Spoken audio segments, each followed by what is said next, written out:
Matthew McNutt is an experienced youth worker. He's done his doctoral program on volunteer retainment. I don't want to steal your thunder, but there is not a youth worker that I know who is successful who doesn't know how to work with leaders and volunteers. So I'm super excited. Matthew, thank you for saying yes to this. I know it's a little scary. Thank you for saying yes to being the kickoff communicator, because you're setting the bar. This is kind of a big deal. Would you welcome a big deal, Matthew McNutt? Thanks for adding pressure I wasn't feeling. I'm excited to be here. This is actually, my wife's with me. This is her first DYM 100. We have 4 sons, 17 to 24 years old. All they do is eat. Guess which one is currently a youth leader in my ministry? Yeah, the one on the left. It checks out. One of the most frequent frustrations I've heard voiced over the last 2.5 decades of being a youth pastor is the frustration of finding and building a volunteer team, right? A third of youth ministry volunteers leave student ministry every year. Every 3 years, the average youth pastor is rebuilding or replacing their entire volunteer team, and yet hardly anyone talks about retention. We're always scrambling to plug holes instead of thinking through how to set volunteers up for long-term success.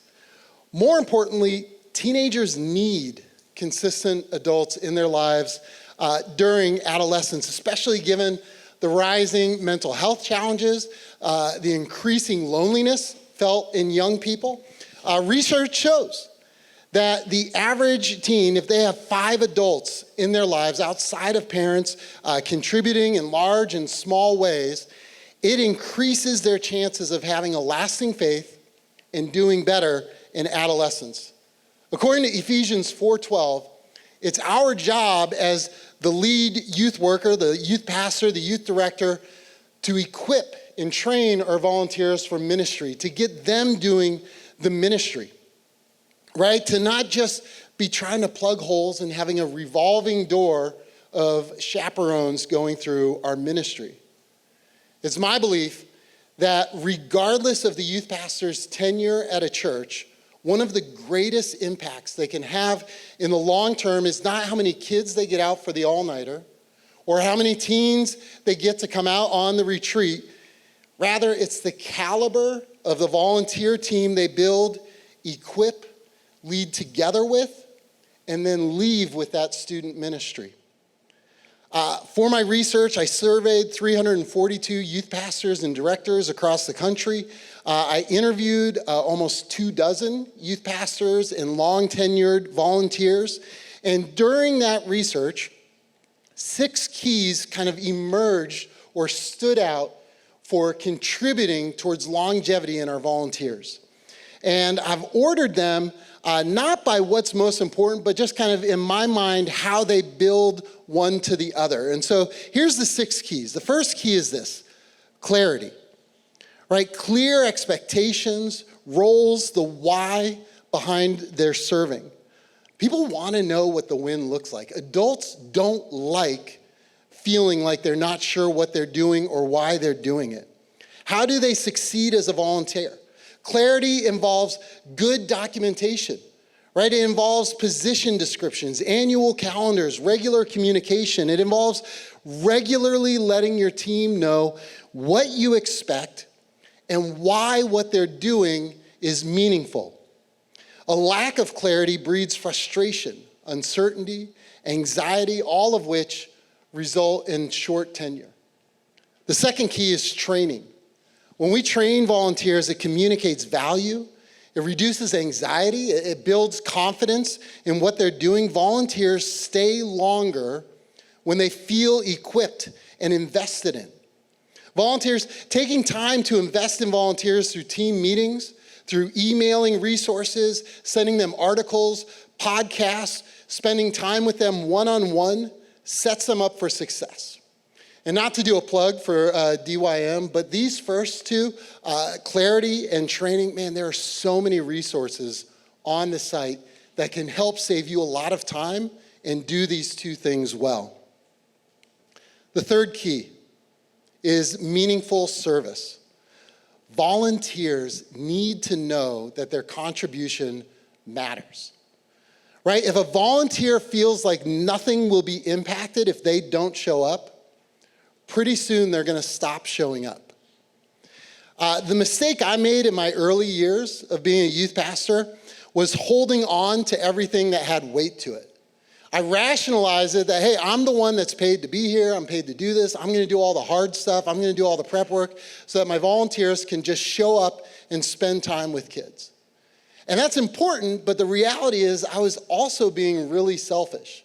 I was holding on to all of the spotlight moments and giving them kind of the ministry leftovers in our student ministry. The reality is that we need to empower volunteers. Let them teach. Let them be up front. Let them take over aspects of the ministry, whether it's leading games or being the one in charge of a service project. Let them have their small group to invest in, even if it's a smaller student ministry, and that means handing the small group over to them. Let them have spotlight moments. People want to know what they're doing has weight to it, that it has significance, that it has meaning. The fourth key is relational connections with students, with volunteers, and with the youth leader, the youth pastor, youth director, whatever the title is. People stay for people. Over and over, I heard from volunteers that their relationships are what bring them back year after year. Relationships with the kids, relationships, friendships with the other youth leaders, connections, time, relational building with the youth pastor, having access to the youth leader. All of these relationships drive longevity.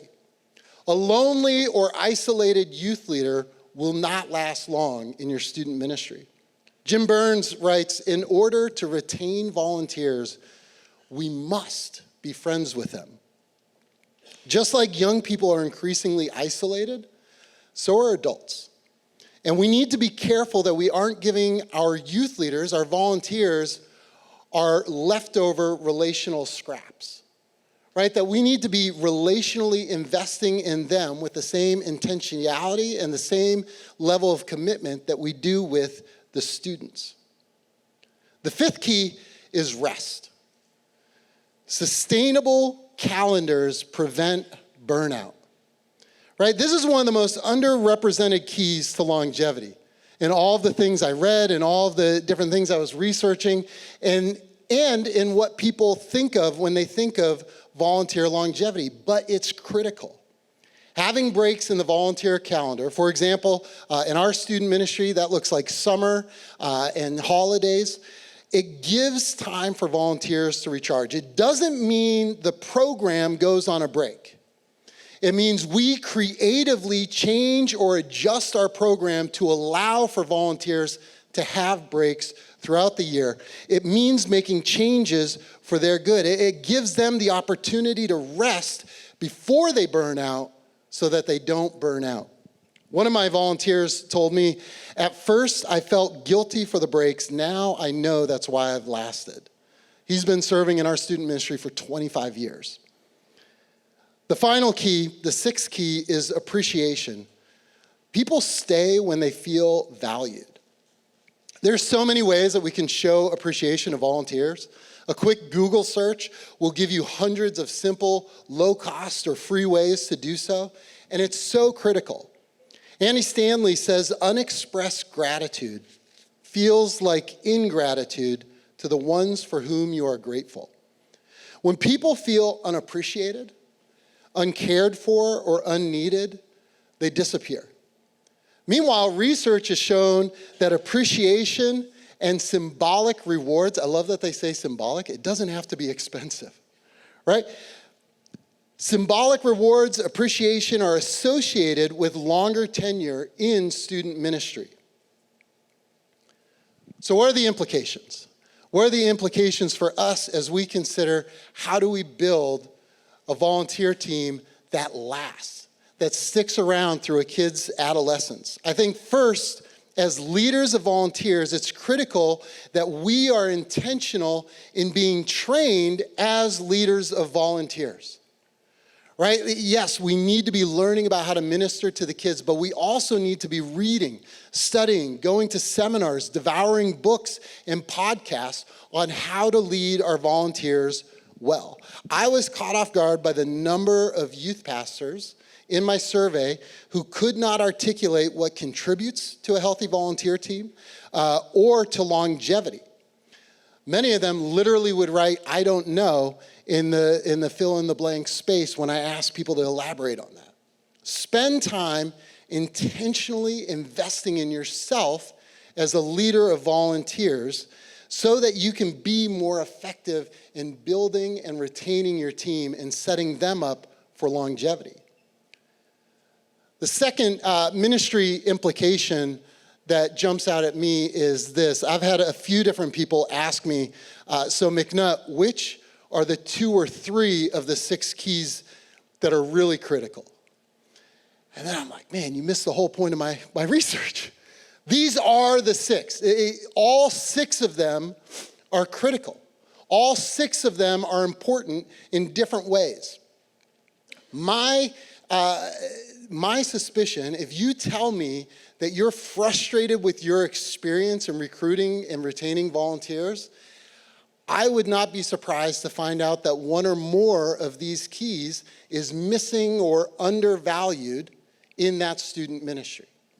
That statistically, man, the more of these missing, the more frustrated that youth leader is. Where do you start?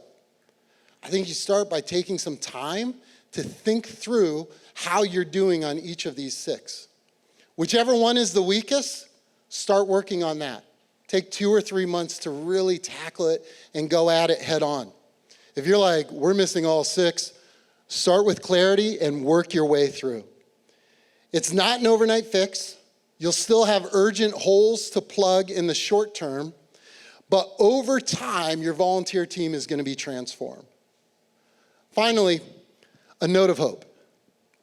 Youth pastors who have been at their church longer than 5 years were far more likely to be satisfied with their experience in recruiting and working with their volunteer team. And it makes sense. As we model the longevity we desire, that longevity becomes more common. Retaining volunteers is so much more strategic than recruiting. It's better for the kids, it's better for the ministry, and it's better for your own stability and effectiveness. Let the caliber of the volunteer team you build, equip, and lead together with be the legacy you leave your ministry. Thanks.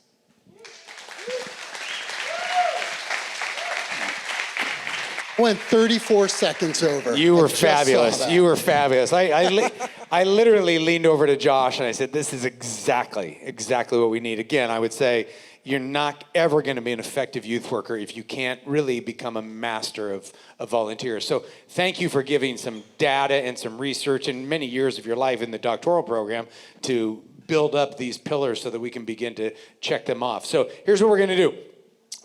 You're going to meet in your group. You, again, take a picture of the 4. Hey, by the way, how many of you are platinum members? Who are my platinum members here? Okay, just so you know, not all the platinum members could be here, so we have recorded the main sessions we will record for the platinum people, so you'll get access to this content when you get home. So take a picture and then, try to hit 1 around the table, but you'll have the clock up there, and we will stop at 12 minutes with the table time, and then we're going to come back, and Matthew, you'll answer questions. Cool? All right. Be on the spot. So go ahead, 12 minutes with these 4 questions.